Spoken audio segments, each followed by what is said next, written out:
láìláìláìlá yẹn kò sí nǹkan kan tó lè ṣe fún yín yes now wọ́n á fọ̀bẹ̀ sí ẹ lọ́rùn fáláìláìláìlá kó jẹ́ ẹ náà wọ́n kọ́ wọn èèyàn lẹ́rù náà ìbò lọ́lọ́run yẹn wà ọlọ́run tẹ̀tẹ̀ pariwo tẹ̀ ń pariwo sí ibo ló wà ṣọ́wọ́n tó ẹni tí wọ́n so tí wọ́n gé orí ẹ̀ lẹ́nu ṣóun náà ò ní sọ pé kò ní tí ìgbà kan pé ọlọ́run yẹn ni àbí nígbà tó fẹ́ dú ọ̀run ẹ̀ kò ní fi ọlọ́run bẹ̀ wọ́n ni àwọn tó mẹ́sìn wà tó yá sí pé wọ́n dẹ́sìn mọ̀ jù yín lọ ẹ̀ wọ́n sọ pé àwọn kọ́lọ́ mẹ́sìn wà ẹ̀sìn tó mú akọ́lọ́ fi pa yín ni.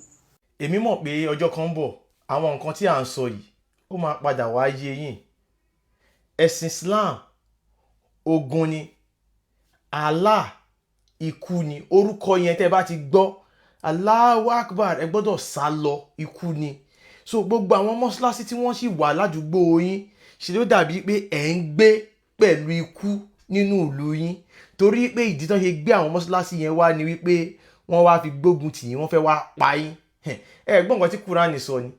ẹ ká lọ sí Quran chapter 8 verse 39. kí ni nǹkan tó sọ? Quran chapter 8 verse 39 ó ní ẹ jà wọ́n lógun títí kò fi ní sí ìfòòró ìbọ̀rìṣà mọ́, gbogbo ẹ̀sìn yóò sì jẹ́ ti Allahu pátápátá. nítorí náà tí wọ́n bá jáwọ́ nínú àìgbàgbọ́, dájúdájú Allahu ni olùríran nípa ohun tí wọ́n ń ṣe níṣẹ́. wọ́n wá fi ẹ̀sìn Islam jà yín lógun, wọ́n wá fi gbógun tì yín títí kò fi ní sí nǹkan kan mọ́ tí gbogbo yín máa fi di mùsùlùmí. nǹkan kan tá a lè ṣe òun ni pé kí gbogbo wa kúrò ní ẹ̀sìn Islam. tẹ́ ẹ bá sì ń ṣẹ̀sìn Islam, àwọn tó fẹ́ pa yín wọn ò ní fi yín lọ́rùn lẹ̀. ẹ padà lọ lé yín, nǹkan tó bá ń ṣe lé yín ni kẹ́ ẹ lọ máa bá wọn ṣe. kò sí iná kankan bì kankan, kò sálùjọ náà kankan bì kankan. àwọn ẹ̀sìn tó gbé wá yìí wọ́n wá fi gba agbára kúrò lọ́wọ́ yín kán lè bá a rí yín pa. ẹ jẹ́ kíkiní ìyé yín.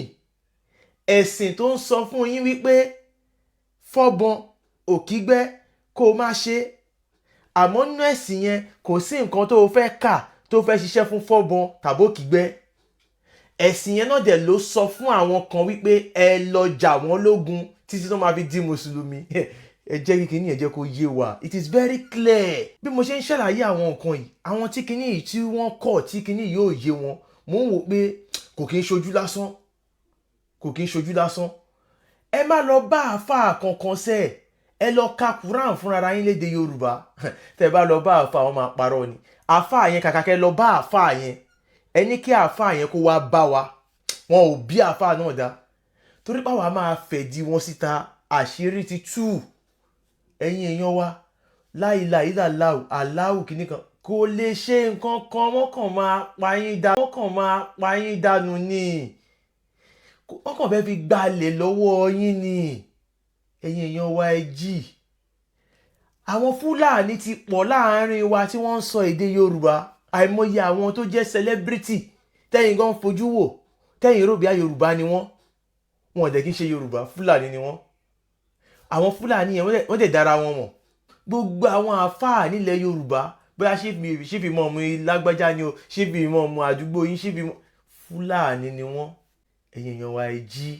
ọ̀nà àbáyọ kan tó wà ní wípé kí gbogbo wa kúrò ní ẹ̀sìn Islam, gbogbo mọ́ṣáláṣí yẹn kí á convert ẹ̀ sí nǹkan míì, torí pé àwọn Fúlàní tó fẹ́ wá pa yín inú mọ́ṣáláṣí ni wọ́n máa dé sí.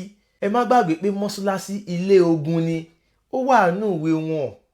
ẹ̀yin èèyàn wa ẹ jí. ọ̀nà àbáyọ kan ni wípé ẹ kúrò ní ẹ̀sìn Islam, ẹ lé àwọn Fúlàní yìí kúrò lórí ilẹ̀ yín, ẹ padà lọ sílé yín, ẹ lọ máa ṣe àṣà àti ìṣe yín. kò síná kankan bí kankan, kò sálùjọ náà kankan bí kankan, ayé kankan ò parẹ́. Ọlọ́run Olódùmarè tó dá wa ó mọ̀ pé a máa ní ìdojúkọ kan àbí méjì, ó dẹ̀ ti fún wa ní solution.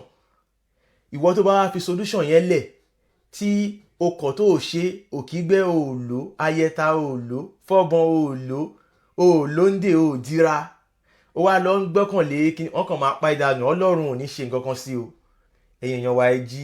ẹ̀sìn Islam irọ́ lásán ni. Allah kò kí ń ṣe Ọlọ́run Olódùmarè, èrè lásán ni. paracetamol 10 naira ó lágbára ju Allah lọ. mo sọ yìí mo dúró, ó dìgbà.